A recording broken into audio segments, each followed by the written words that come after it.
Hi there, welcome to the Noah Presgrove case, looking at the latest news and discussions on the matter. Today we're looking at a new article which has just come out of nowhere in regards to the first on scene when it comes to officials such as the police, the LE. But in terms of the name revealed, it's not the one I guess we were expecting when if you link the audio calls of the police dispatcher, remember where they said Jeremiah Wilson, I think that's his last name, Jeremiah has already been sent on down to visit, and yet somebody else gets there first.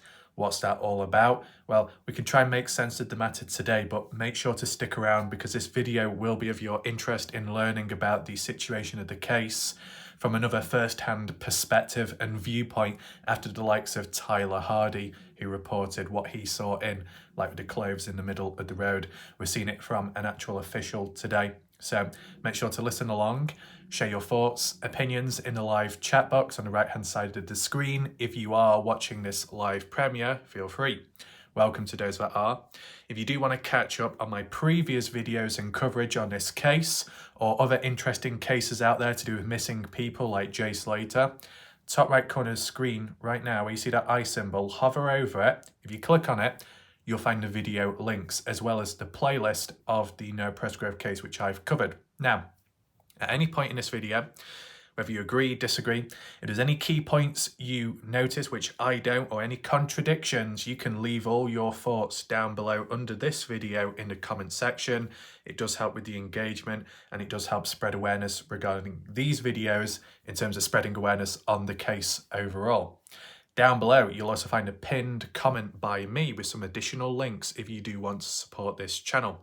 And as a heads up for anyone that doesn't know or new to the channel, when it comes to super chats, super stickers, memberships, gifted memberships, any form of support like that, I'm aiming to direct that towards upgrading the channel in the future when a new model comes out regarding phones, because I record just about every single video of mine, for most part of it, especially true crime cases, mysteries and all that, on mobile.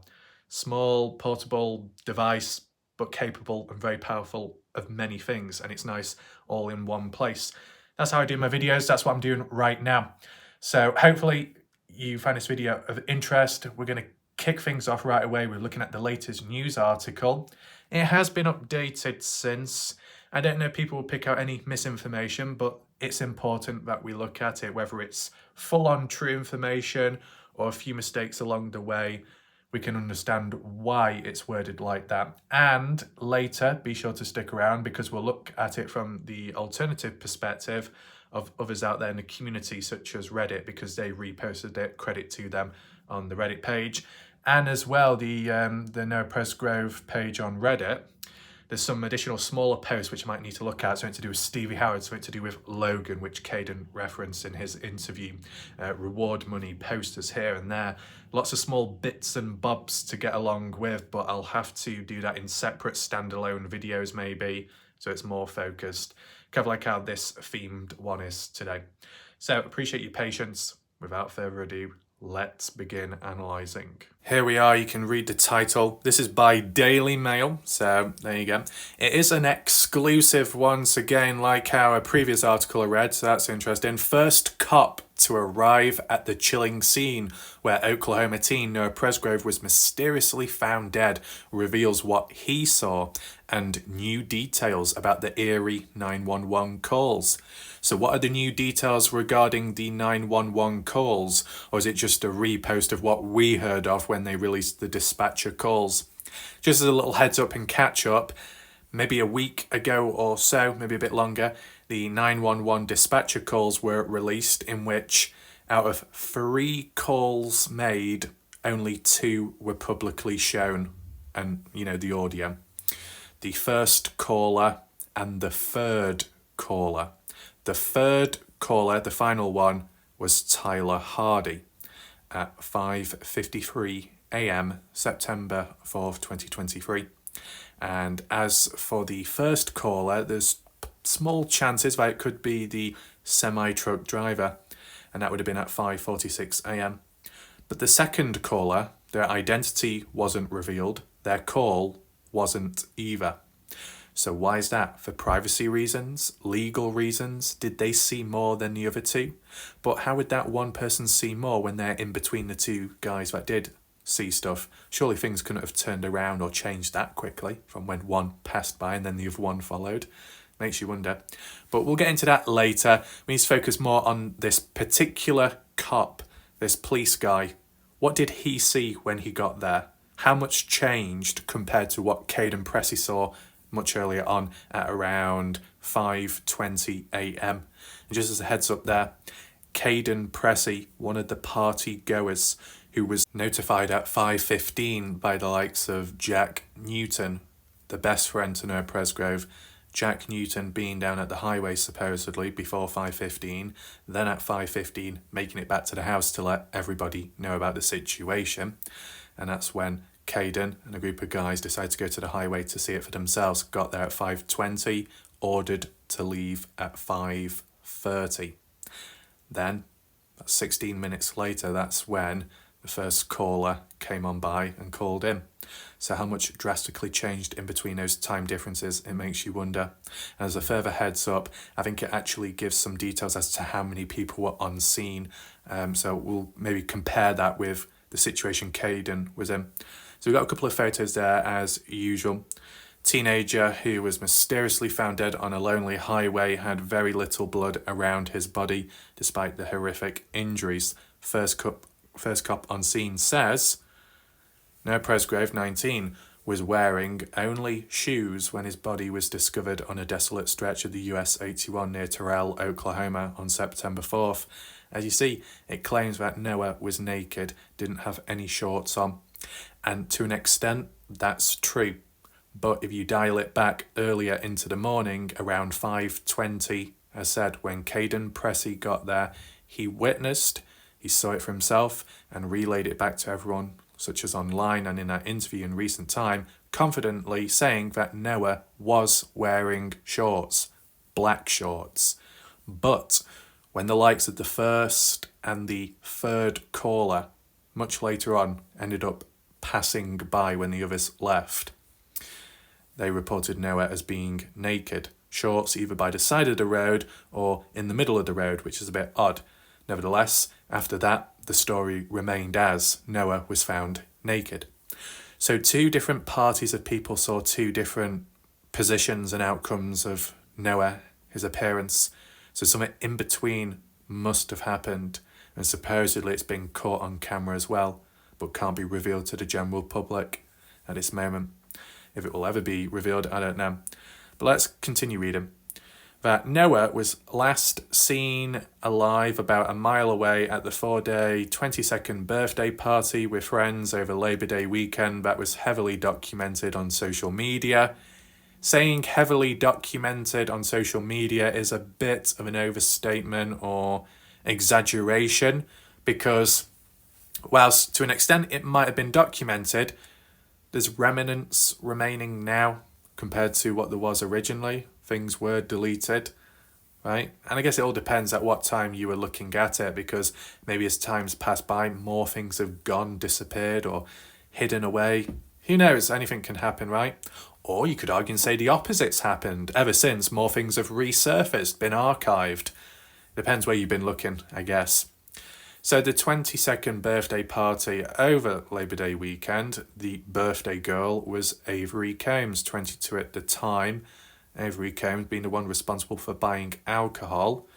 All of it or some of it, I'm not too sure exactly, but responsible for buying some of the alcohol at least for partygoers who just happen to be underage. So there we go.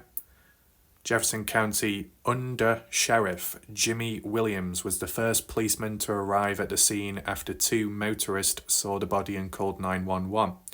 The two motorists being Tyler Hardy and then that other unknown named truck driver. So Under Sheriff Jimmy Williams. So it's Jeremiah Wilson who is the sheriff. Is that correct? That title, how you'd claim them to be? There's a photo of Noah.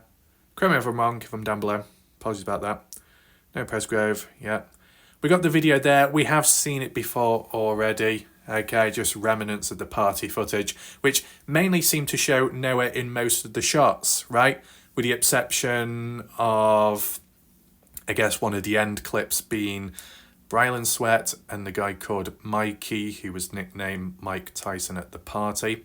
I don't know why it didn't capture it from other perspectives than other people. I would like to know who was behind the camera, behind the other footage. As for the footage in the living room where it was pointing towards the kitchen area where partygoers were, and as the camera panned down and you saw the pink knee brace, that was Caden Pressey himself, because he had surgery on his leg previous, or his knee. So that makes sense there. But all the footage, what we did see, it was like a compilation mashed together, out of order as well, which isn't great, but recorded by different people from different points of views, but they all seem to orbit around Noah. It would have been good to know the context as to who was recording at what point and why, and maybe the time as well. It would have been a lot clearer, and maybe there could have been more patterns from it. But anyway, Williams, and let me just scroll up just to make sure got his actual name. Jimmy Williams. Okay, I just didn't want to get mixed up. Jimmy Williams arrived at 6:18 a.m, about half an hour after the emergency calls at 5:43 a.m. and 5:48 a.m, and investigated Presgrove's body. Oh no, this is not a good start already. Maybe these are precise timings, but at least how it's been worded elsewhere and in those transcripts mentioned elsewhere, they didn't give these exact times. So what's going on here? Can anyone clear it up? So, the timestamp is 6:18 a.m. I've heard that before. I've heard that mentioned previously. So that hasn't changed for me. Has it changed for you? Did you hear it mentioned differently any other time?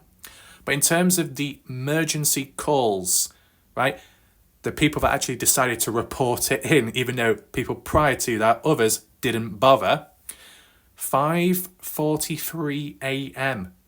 I'm assuming that is supposed to be the 5:46 a.m. call, the very first one. And as for 5:48 a.m, is that the timestamp of when the second caller called it in, or the third one being Tyler Hardy? I wonder. See, this is the thing. It's not that far off, is it, really? Only a few minutes off from the original times of what we heard of. But nevertheless, is this being specific as to exactly when the call took place? Or is this an estimation? Or is it that on Facebook and the conversations online where, like, Justin Roy, just for example, and many other people were stating 5:46 was the first call, and yet here it's stating it as 5:43. So which one's the estimation and which one is the truth? And people could say, does it really matter? It's only a few minutes off. But hey, this is the thing. You want facts, you want facts. You want it strict, you want it strict. You want to lock on in. That's what we can do, right? A few minutes, in just a few moments, everything and anything can change. History can change in a matter of seconds. So, a few minutes, even more can happen. So it's just nice to have that consistency.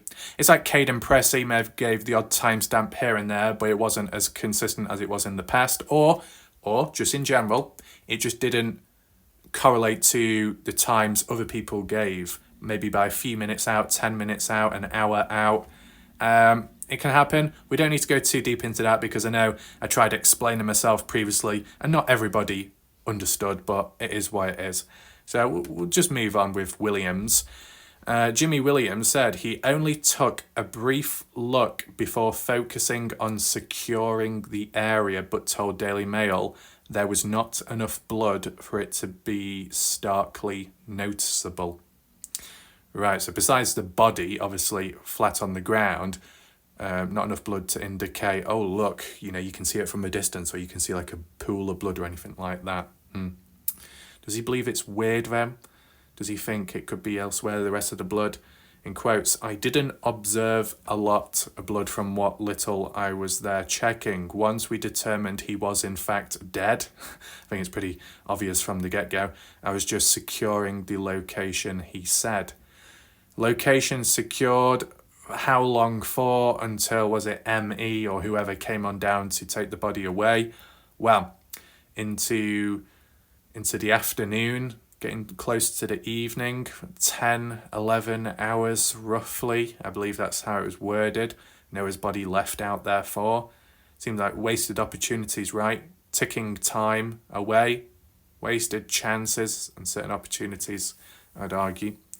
But yeah, Williams couldn't say if there was more or less blood than you would expect from Presgrove's injuries, as he was not a medical expert, but it was not an obvious amount. I mean, there was that like small patch or pool of blood, whichever one you want to call it, which was, a photo was taken of it and we've seen it before. The ground looked a bit rusty coloured, a bit dark reddish where it's dried. I mean, how did that blood get there? I wonder if it's somewhat of a distance away from Noah's body.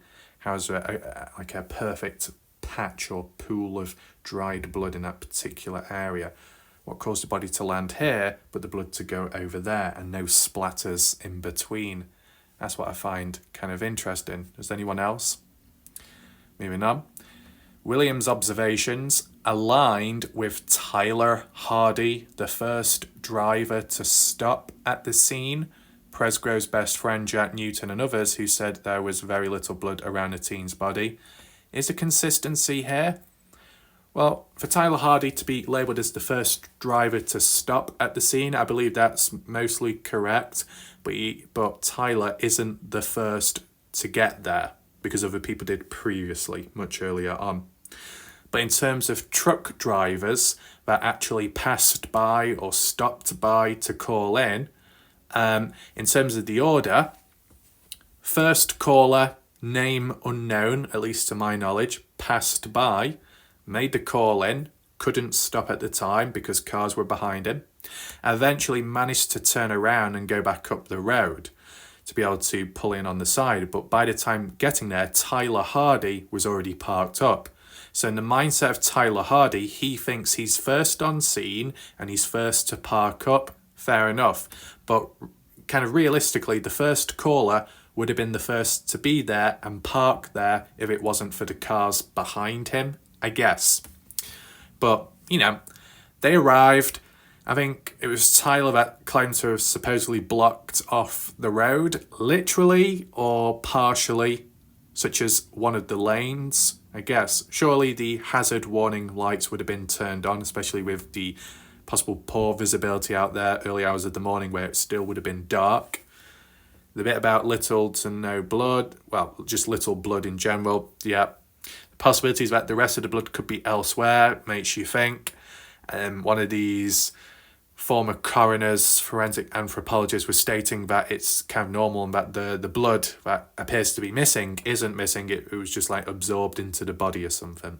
That's what one supposed expert was claiming, if you remember. So it says Presgrove's best friend Jack and others said the same thing about the little blood. But would Jack Newton have pushed it any more than anyone else if Jack was at the highway much earlier? Did Jack ever get blood on him at some point somehow? Makes you think. Medical expert, and not the one to be mixed up with the one on Reddit, this one on Daily Mail, told that with the injuries detailed in Presgrove's autopsy, it would have been a lot of blood at the scene. And obviously because there's not enough blood at the scene to warrant that or justify it, there must be elsewhere. And if it's elsewhere, then maybe that's where he died. And the reason why he's here is because he's been moved on. You can't help but think, right? Maybe with a bit of common sense. Many friends, family, locals believe Presgrove didn't die where he was found and was instead killed somewhere else and his body dumped on the highway. Bit of generalisation here, to be honest. Many friends and family and locals. I don't know how to exactly word this because put aside family members, okay? Family members feel that there's more to it, okay? As for many friends, a fair few friends and maybe correlating with locals and parents of those friends, have been pushing the idea and agenda of a hit and run, whether that be back then or still to this day. Doesn't seem to mention that here, which is very disappointing, right? We've seen it in a way from Jack Newton, the best friend, claiming hit and run or some kind of accident with the Texas boys, but still damage done, bad things happened. Stevie Howard being one of the main cheerleaders behind hit and run. Sarah Long, I don't know about her. Carter Combs, Avery Combs, I'm not too sure about them. It's because there's a few that have been more vocal than others. So those in the past, in the shadows, that may have, given their ideas weighed in cause of death, could have been overshadowed by the likes of Stevie Howard's gob and some of the others. But if you want to leave comments down below as to the other key people within the case, other party goers, other friends, family members of those friends, do you know any of them, other ones that mentioned hit and run? If so, you can bullet point it down below. It could be useful and helpful in the future. We've seen this photo before, so that's where Noah's body was found, and then nearby bits along the way, whether that be a tooth or the chains. Presgrove's body was found between the two chalk lines, and teeth within the circles in the background is a memorial. Yep. There's a limited map, of course. If you want a detailed map analysis, be sure to check my previous videos out. I've done that extensively already in a short period of time. Probably do more in the future, I guess. Yeah. Found a mile north along the highway from the small street where the party was held.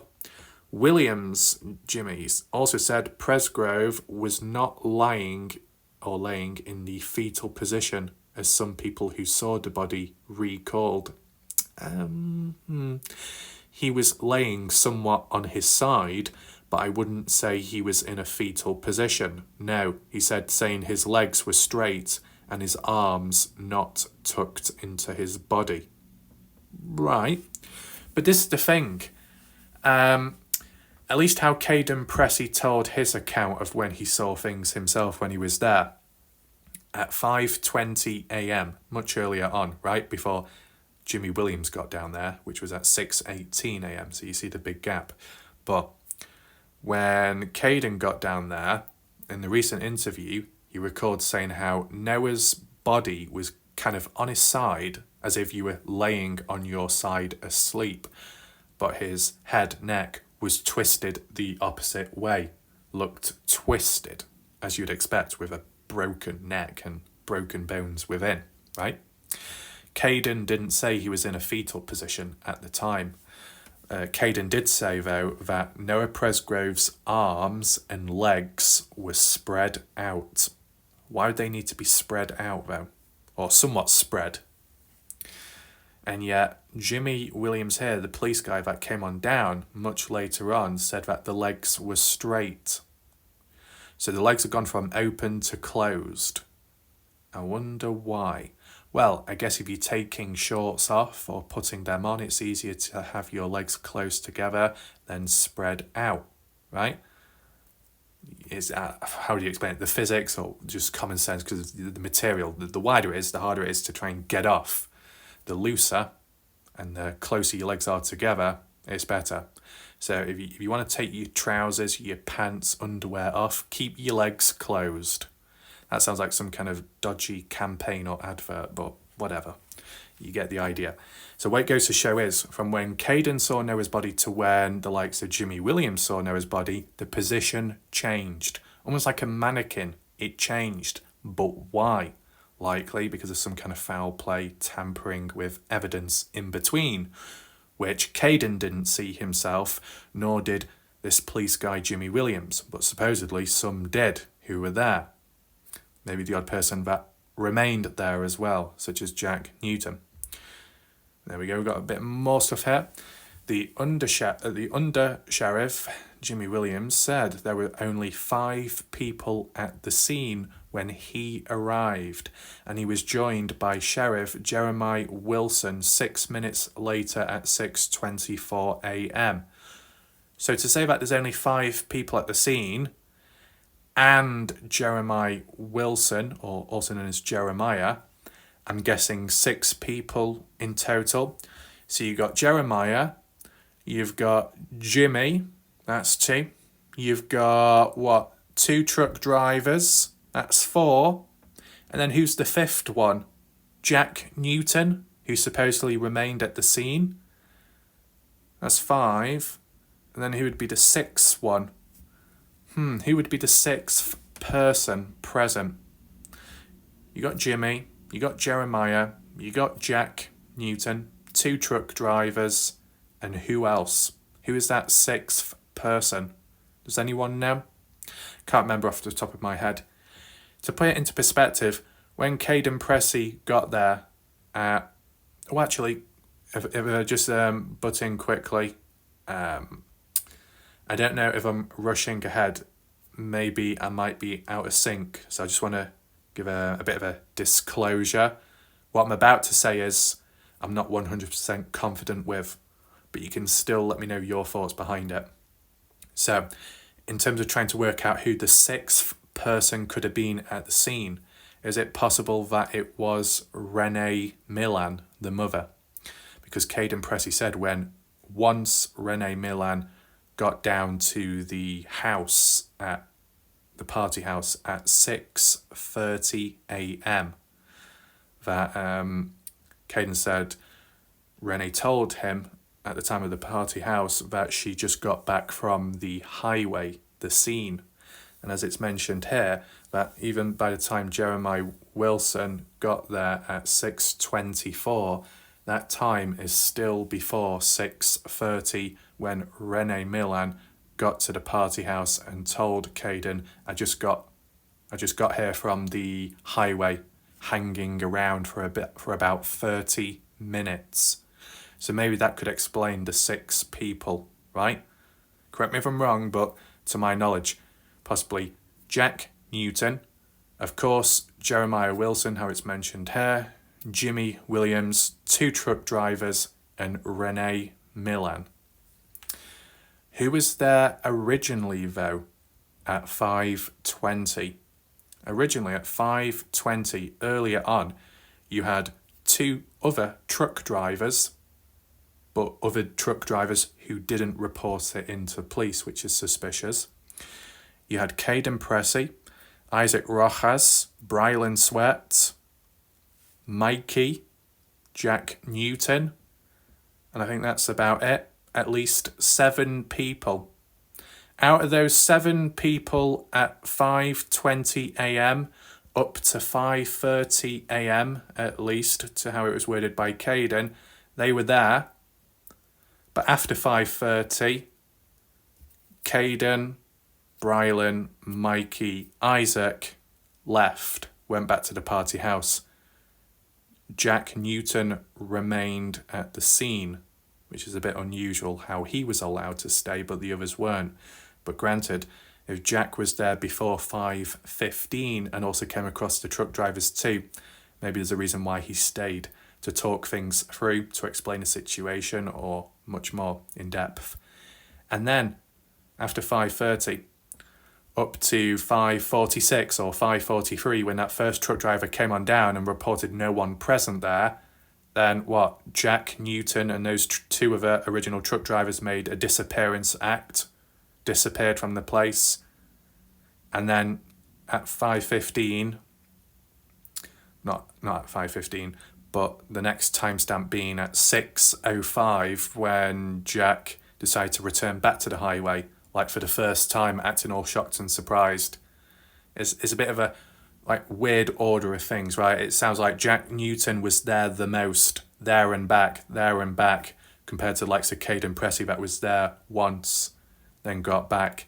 But then you did have, I don't know if Caden went back out a second time round, because wasn't it Stevie Howard that was pushing a point about Caden Pressey's phone pinging at 6 onwards in the morning. I can't fully remember that, okay? But I just wanted to throw it out there. You get different sets of people. So out of all the possible ones there, the one individual that was there when Caden was there, and then onwards when Jeremiah Wilson and Jimmy Williams was there, was possibly Jack Newton. Jack Newton was the constant individual present. But as for everybody else, they came and went from how it looks. That's just to my memory of what I can pick up on. It says, along with the two motorists who called 911 were two Terrell Rural Volunteer Fire Department officers, including its chief, who arrived at 6:15 a.m. and Newton being Jack Newton. So Jack arrived, re-arrived, returned, whatever you want to call it. Well, okay then. So two motorists, as we know, Jeremiah Wilson, Jimmy, and then two volunteer fire department guys. 1, 2, that would make 6. So then that wouldn't include Rene Millan. It wouldn't include Jack then. No, it would include Jack, but it wouldn't include any of the names I was thinking of. Yeah, okay. But Rene Millan at some point did make an appearance there before 6:30 a.m. So she was out at least for 30 minutes up until the police came. Maybe. Interesting then. The Terrell Rural Volunteer Fire Department officers, that's different to that's different to the volunteer firefighters. Or if it's the same thing, just a different description, then I guess one of the people would be Bub Wilcoxon. As for the other one, I don't know. Anyway, Jimmy Williams said from when he arrived to when he left at 8:17 a.m., only the sheriff and Oklahoma Highway Patrol troopers came to the scene. In quotes, we kept traffic moving except for the people who needed to be there. Right, okay. Not long after Oklahoma Highway Patrol arrived, we shut the road down completely, he said. Haunting 911 calls made after Noah Presgrove's death. Right, that must be it there. We have listened to it already. You can always check back on my previous videos. Some additional photos again. The sheriff's department released audio calls Monday, and Williams cleared up some unanswered questions about them. Oh, okay. So what are these questions exactly? Let's see. The two callers were Gulfmark Energy Field Supervisor Tyler Hardy and a semi-truck driver also named Tyler. No. Who didn't give his last name to the 911 operator. Did Tyler actually, well, at least from what I heard of with that dispatcher, that operator in the call, none of the truck drivers actually announced their names, at least from what I heard of. And I guess from what you heard of, we just assumed this person's Tyler and then the other person is whoever else, right? The semi-truck. So it looks like we got the semi-truck, the first caller correct, and the third caller, Tyler Hardy, correct. That's good to know. But isn't it weird how both drivers are called Tyler? You couldn't make that up. So two Tylers drove across the highway, and that's not an opening to a joke, in case you're wondering. Two Tylers, two individual people called Tyler on scene. That's crazy. It must be a Tyler miracle. Blessings all around. Unrelated. That's a reference elsewhere. It says 3 calls were placed from the area. That's good to know. But one of them was just 20 seconds of static that Williams said was Hardy on a bad signal.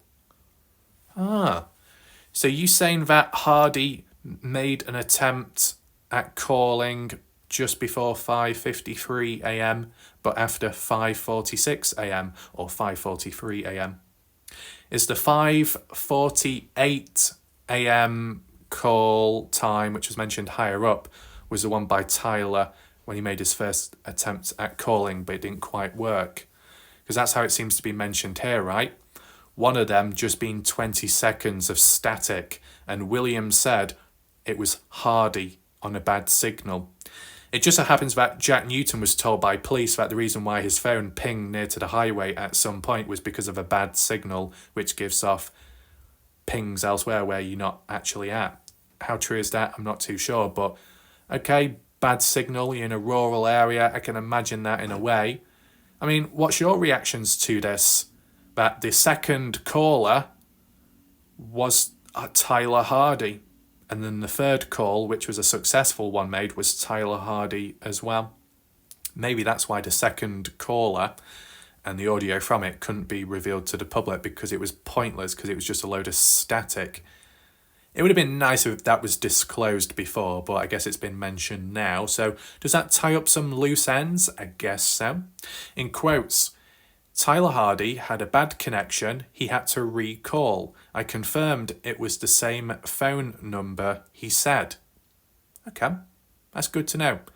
So from the looks of it, at the end of the day, there was only 2 truck drivers and each one made a call, but Tyler attempted twice because the first time it didn't work. Okay.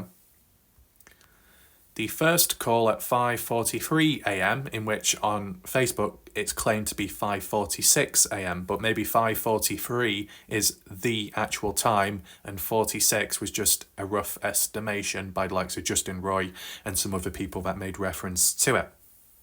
Anyone agree? So the first call at 5:43 was from Tyler, whom Hardy earlier said was a trucker for Oklahoma Petroleum Allies, who turned around in Terrell about 2 miles south and came back to the scene. Yeah. So, this is the thing where people might get mixed up in time. Yeah, so Tyler called at this time. No, not that Tyler, this Tyler. Which Tyler? Tyler Hardy or the other Tyler? The Tyler with no last name, because it wasn't given. So maybe it's easy saying at 5:43 a.m, the first caller was Tyler, not Tyler Hardy. And then the second caller, who tried calling twice, was Hardy, Tyler Hardy. There's a bit of a pause in between, just so there's no misunderstandings. It says in quotes, I had a bunch of cars behind me, in which Tyler said the first caller. But it looks like someone got hit, like somebody walking down the highway, laying on the shoulder in the road, he said. Yeah? Yeah, like on the shoulder. Like maybe they were walking and somebody hit them, unless it was a deer, but it looked like a body. The dispatcher assured Tyler that she would have an officer respond to the situation and then said Sheriff Wilson was on his way. I thought that was mentioned when Tyler Hardy called in. Or maybe it didn't. Before the call ended, Tyler remarked that the scene looked awful odd. I mean, normally when a deer is hit, it's not seen as awfully odd. For this first caller to consider it being a deer being hit, but also a body, and to say it's awfully odd, speaks more volume. This photo here is of Mallory Hardy, the wife to Tyler Hardy, as they're seen together in a photo. Scroll down. There's Noah on the right and Madison Rawlings on the left, who's the sister. It says Tyler Hardy, who was one of the cars behind Tyler, pulled over next to Presgrove and called 911 at 5:48 a.m, immediately trying again after his first call failed. Okay, pulled over and then called. So that gives a bit more context. The fact that Tyler Hardy was able to call whilst remaining static meant he had a better view of the situation to look around and to see what was in front of him or by the side of him, whereas the likes of the first Tyler, who was still driving because he couldn't stop because of vehicles behind him, he would have only been able to see a limited amount of stuff, right? When you're static, standing still, you get to take it in more. You see more detail, you recall it better. If you're passing by very quick, you're only going to remember so much until you turn back round and then park up. So that does make sense. It's interesting though that Tyler was in front of Tyler Hardy, and Tyler Hardy was behind Tyler. But I'm assuming that Tyler Hardy behind Tyler was at the back of the line. That's what I would assume. Because if they're all somewhat close together and the first Tyler can't pull up or stop because it would cause a pile up behind, but Tyler Hardy was able to pull to the side, I would be thinking that Tyler Hardy was either some distance away from the other vehicles or was at the back of the line and no one was behind him, so he could slow down and pull over. That'd be my guess idea, right? So, down below in quotes, Tyler Hardy says, "I was driving to work south of Terrell and I'm pretty sure someone is lying dead on the side of the road," he said. "They look naked. I'm staying back." Dispatcher told him that a deputy was heading towards the scene to address the situation, Jeremiah Wilson, I believe. Hardy responded that he was parked in the middle of the road so he could prevent other motorists from driving over the body. Parked in the middle of the road? What? Parked... When you say middle of the road, you mean like middle of the highway? That sounds a bit dangerous. Yeah, I don't know. I mean, I thought that Hardy... take in mind, Hardy was in a pickup truck. I think a Ford F-150. So you think the size and scale of that? You're in the middle of the highway where the yellow line is. Is that what Hardy means? That sounds really dangerous. I could be wrong. Unless Hardy meant he blocked one of the lanes off, at least. I mean, nothing bad happened from it, so that's something. In quotes, "I'm sitting here blocking the road," as he said. "The body is laying right on the white line. I turned around because I just about hit it," he said. "At first, I thought it was a deer, and I was talking to a guy I work with and said, 'I don't think that is a deer.'" Hardy then told the dispatcher that it actually looks like there's a piece of clothing laying in the middle of the road. Well, if there's clothing laying in the middle of the road and you've also parked in the middle of the road, that's interesting. "I don't want to get too close. I'll just go ahead and make sure nobody runs it over or anything else," he said. Skull fractures. So I guess this is like the diagram examples of the injury sustained.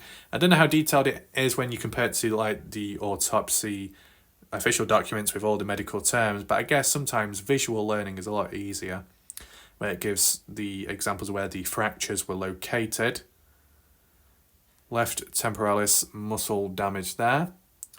There is one extensive skull fracture running across his head, splitting the middle base of skull into two and two smaller ones, with police investigating describing his head as being caved in.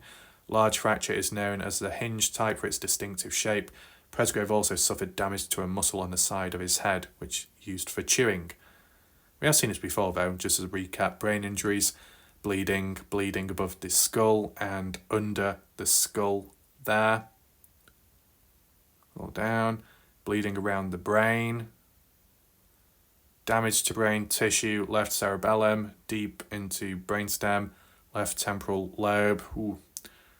Skull fractures, scalp tearing caused bleeding inside his head, both above and below the skull. The most was at the back of his head in what's known as a subdural hemorrhage below the dural layer under the skull that carries fluid around the cranium, where there was 20 millilitres or 0.68 ounces of blood pooled. There was also air in both his cranial cavity and spinal cord, extremely rare conditions only caused by massive head trauma. That's the most important part there. It's extremely rare, supposedly. Back to this one. The clothing was a pair of white shorts, according to the autopsy report, that some of Presgrove's friends said he was last seen wearing. Who were the friends that claimed that Noah was last seen wearing white shorts? Jack Newton? Who else?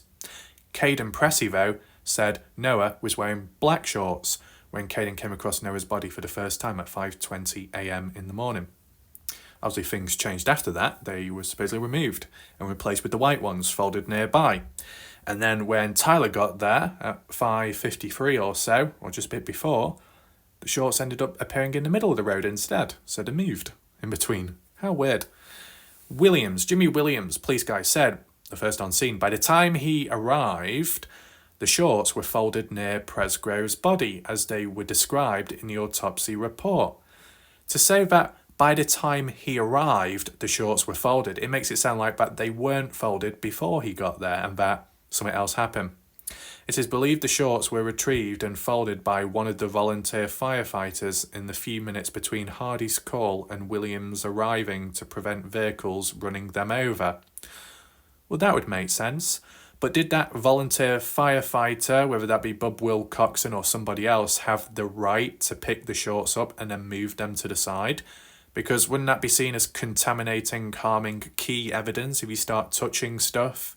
Maybe granted, if you wore gloves, that touch-based DNA wouldn't be hampered with. But then again, in terms of where they were originally located, trying to work out how they ended up there by moving them away, you're kind of getting rid of that naturalness, that originality behind it, the actual positioning of the shorts, how they were laid out. And if it's a scene of a crime, to what extent it should be closed off, nothing should be touched, and everything should remain as it is. You can understand if you want to preserve evidence, but by taking action in moving it in hopes of preserving it, you yourself could be disrupting the case. Whether that be intended or not, it can happen. So, that's interesting that, I guess, Hardy last month said no one touched the body between when he saw it and when police arrived, but it's what happened before that, right? In quotes, I was the one who found the body, so yes, I can say 100% that nobody messed with Noah. I was the first person there, he said. Well, he's incorrect in saying that, but he's probably learned now. I know who and what I saw. The married father of two was driving south in darkness to an early shift when he spotted, in the headlight of his Ford F-150, there we go, work pickup truck. He pulled over to take a closer look and realised he was looking at the body of a young man. Got some more little autopsy photos there, well, internal ones. Organ damage, left atrium at the heart, left pulmonary vessels, both lungs punctured. There you go. That's what the body looks like with him. Internal bleeding around the heart, 150 millilitres, the spleen, the stomach.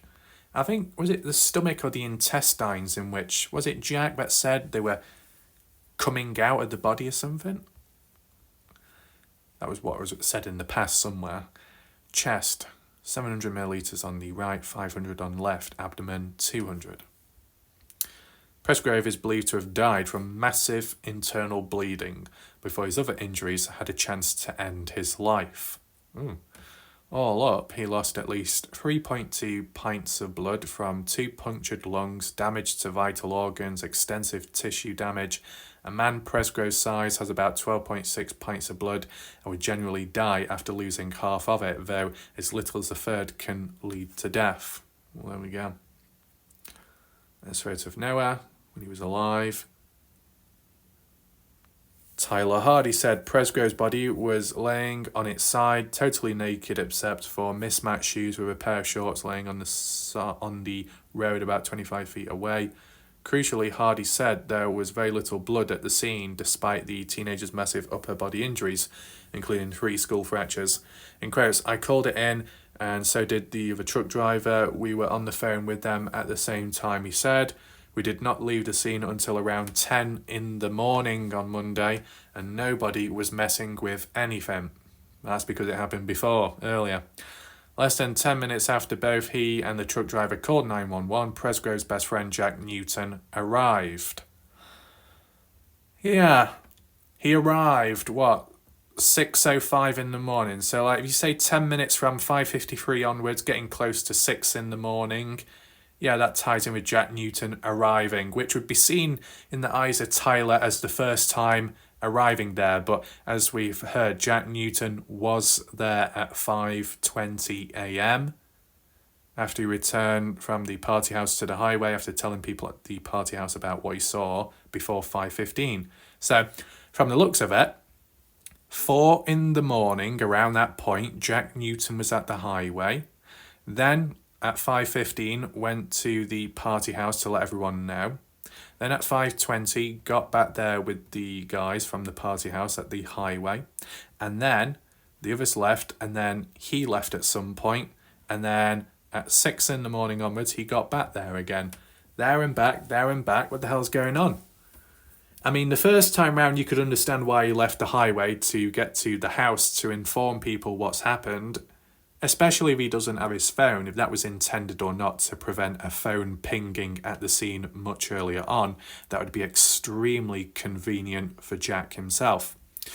But the next time round, when at 5:30 a.m. when Caden and the other guys, Rojas, Isaac, Brylan, Sweat, Mikey, were told to leave by those two other truck drivers who did not bother reporting it into police whatsoever, which is very weird.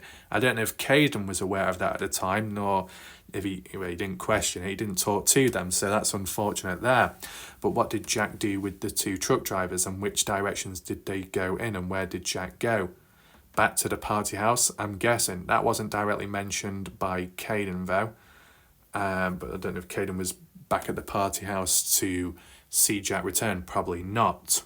Probably not. But yeah, for Jack to then go back at 6 in the morning, why did he not just stay until police actually got there? Is it because he didn't want to be seen by police at the scene earlier? It's weird. It's dodgy. For sure. In quotes, Jack was the only person who walked up to Noah, and he told me who it was until the Terrell Fire and Jefferson County shows showed up, Hardy said. Jack also told Daily Mail that there was minimal blood at the scene, only little coming out of his ears on top of his head, where most of his scalp was torn away from the bone. What do we have here? Presgrove Centre, Victor, the father, on the left, mother Casey on the right. Okay. He called and broke the news. Okay, so Jack Newton called, broke the news to his father Caleb at 6:05 a.m. That is a consistent timestamp at least, that's not really changed since. Who hurried to the scene about 40 minutes down the highway from his home in Comanche. Jack said he woke up ready to go fishing and was told his best friend was missing. I figured maybe he got a ride or something, Noah's done that before. So Jack says, I was told that he went missing. You're told that he went missing? Well, are you talking about 5:53 onwards in the morning with that text conversation between you, Jack, and your father, Caleb? And yet you're saying 4 in the morning, that's when Noah passed away. And that before 5:15 at least, you were at the highway to know that Noah was dead. And that's the thing that triggered you to go back to the house to let everyone else know. I don't think it's just a simple fact of, oh, I heard that he went missing. No. You saw for yourself that he was dead. And that was earlier on. From what you've worded it, from what others worded it, it's not looking too good. Is that it? I know there's a bit more.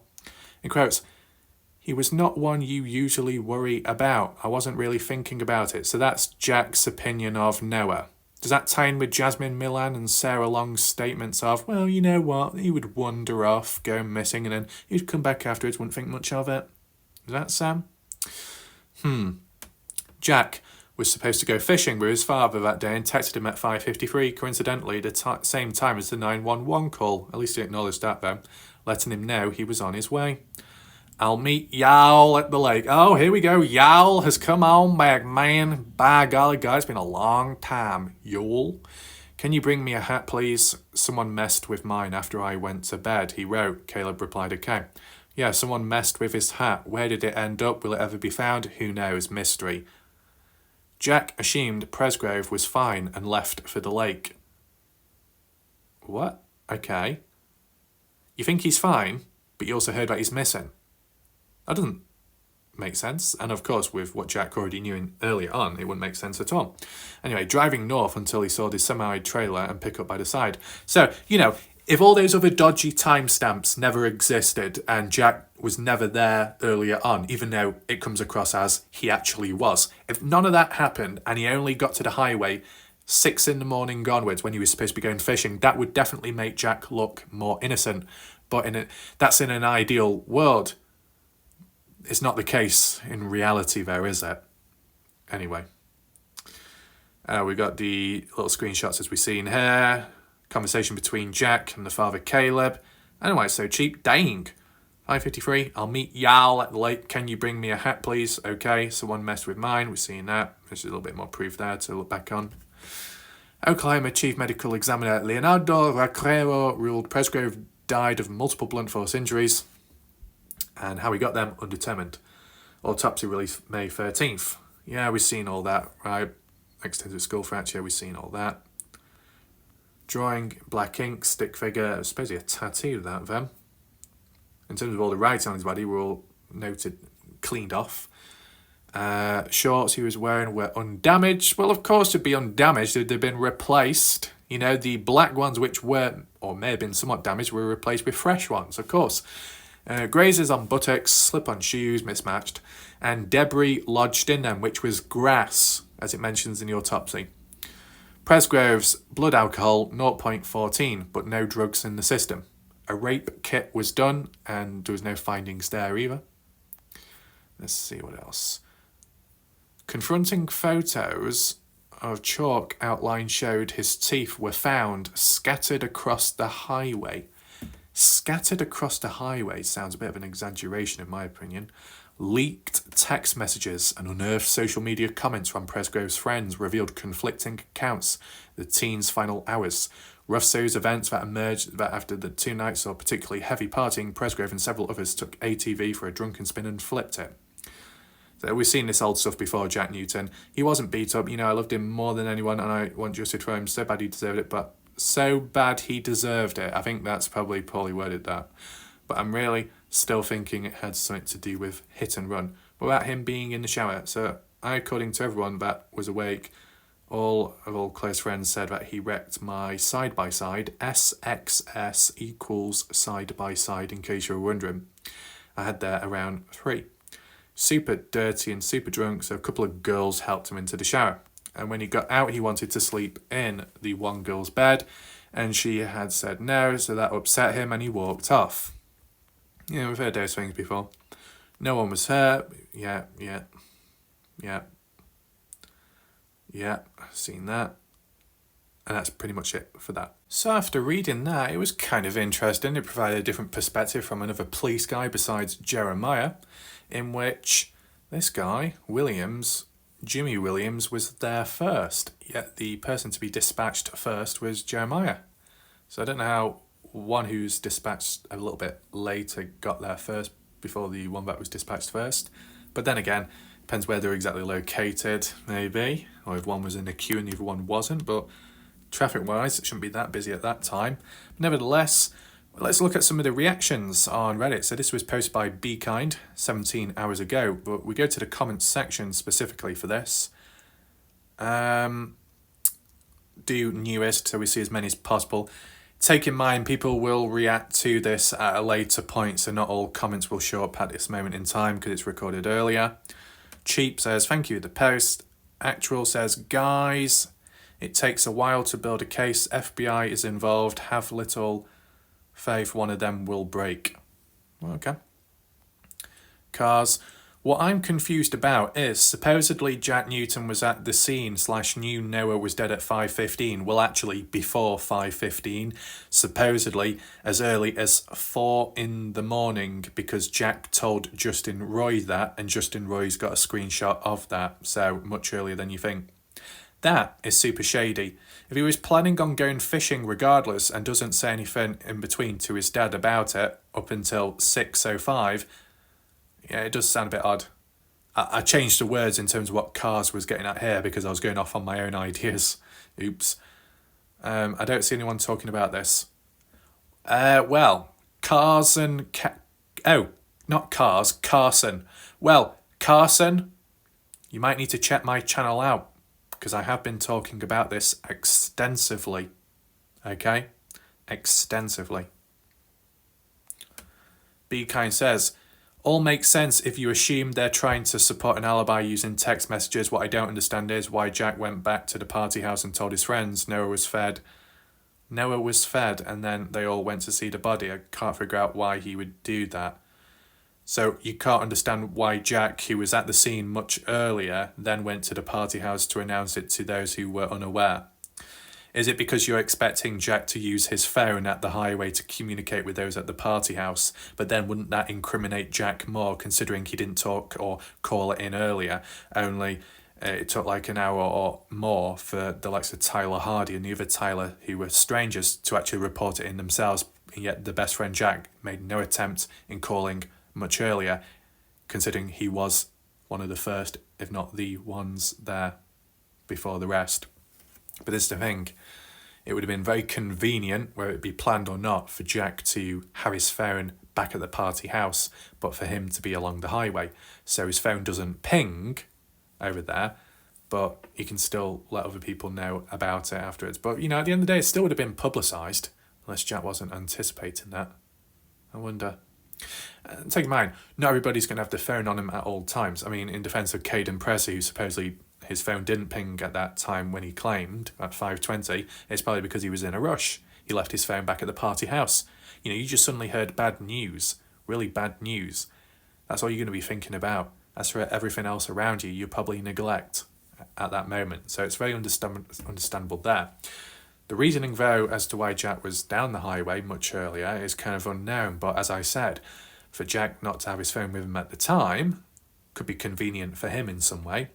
But more so would be one of the reasons as to why he went back to the party house to let people know. Because if he didn't have his phone with him along the highway, how else could he call the people who were back at the party house? Right? So he had to physically go down there himself. And once he told people, he supposedly rushed back to the scene because he didn't want to leave Noah's body. That kind of makes sense. I don't know if anyone else agrees. Oh, we got another Mikey, not to be mixed up with the Mikey within the case. This is just like general public individual, different person, and it appears to be a female. But Mikey says, because it isn't proven, that's one person's account. Jack Newton's account is text his dad at 5:53, left the scene, what happened on the road, called his dad at 6:05, told his story. I can't quite follow this language. And different people pick and choose who they believe. One has a lie detector test and cops has his phone record, the other one says different. It's a little bit all over the place, that, but lie detector tests don't mean anything whatsoever in any actual officer's court of law, and that is why I said supposedly. Because if that is true, it's incredibly incriminating. Still valid points to bring up. Be Kind says, in quotes, the Undersheriff Jimmy Williams said there were only 5 people at the scene when he arrived at 6:18 a.m. He was joined by Sheriff Jeremiah Wilson 6 minutes later at 6:24 a.m, along with 2 motorists, the drivers, Tyler and Tyler Hardy, who called originally. And there were 2 rural volunteer fire department officers, including its chief, who arrived at 6:15 a.m, and Jack Newton. So let me just add that up. Jimmy Williams, Jeremiah Wilson, 2 motorist truck drivers, 2 rural volunteer firefighters, and Jack, like 8 people. And if you wanted to include Renee Millan, possibly at some point, bit of a handful. They something private investigator, law enforcement, FBI, reward money pics and videos of the party, and they still can't solve a case that happened 1 mile away from an isolated house with sheep and pigs around. Can't imagine how many decades it would take for those investigators if it happened in a big city like New York. Lol, the whole city is corrupt and shit, they can't even arrest. What's this? Not now? No thank you, I will not sign in, bitch. Let me focus. Apologies about that. Can't imagine how many decades it would take. Okay. The whole US is corrupt and they can't even arrest anyone to make an audition. I feel bad for the family. 1 mile away, 1, not 5. Get your facts straight before you start babbling about your incompetence. Where I live in the US, this would be solved. Rural America is different. That's what Be Kind says. Ooh, okay, so there's a few disagreements going on. I think there is still a little bit of tension and resistance on Facebook to an extent, but it is what it is. We still focus and lock in, move forwards. I'd say after reading that article today, some questions, I guess, were answered, and in terms of the order of how things were worded, it would make more sense now. As to how true they are, that could be another thing, and you can remain skeptical about it. As said, truth could come out, but you could still be skeptical. And if outsiders see that as a sign of disrespect or being rude or harming the case, it's not. You want to call it being awkward, maybe, but consistency is important. Consistency in rumours, which could be true. Consistency in opinions, individual-based ones without any influencer effect or biasness. Consistency in stories and how they're recounted by different people separate. If they're all the same, that's a good sign. Consistency in factual information, consistency in evidence. Consistency is one of the most important things in cases besides language, wording, and how you execute things. And in terms of execution, some cancer has been eliminated elsewhere. So that would happen. Not to do with this case directly, other things. So I just wanted to give a little heads up there. I think we'll leave it there for now there in general, because just wanted to look at this new article from a different perspective of an actual official police guy that got there. But that police guy, Jimmy Williams, I'm guessing he's completely unaware of what happened before he got there and before the two truck drivers, Tyler and Tyler Hardy, got there, when there was two other truck drivers that were there at around 5:20, and even before that, when the likes of Jack Newton was present, and then when Caden came along with his guys. So you get different sets of people that come and go, and what's happened in between, things adjusted, moved about. That's a shame, that. I mean, let's just say the first set of people that got there, if you replace them for the second set of people, the officials that got there, how much more different would it have been, the case? You know, the shorts weren't removed, the body wasn't tampered or adjusted, right, and called in as soon as possible. How much different would it have been in terms of the outcome? Would it be any closer to the truth just as now, or would it still be the same mess? Let me know your thoughts in the comment section down below. Hopefully you found this video interesting. Be sure to like and share the video so more people hear about it, at least from my perspective, analysis, and my memory of the Caden Pressey interview. And you can always check my previous videos out, as said, where the eye symbol is. Hover over that, you'll be able to find it. And if you do want to support this channel in different ways, for example, links are down below. Appreciate that and people's patience. Thanks for watching. See you next time. Goodbye for now.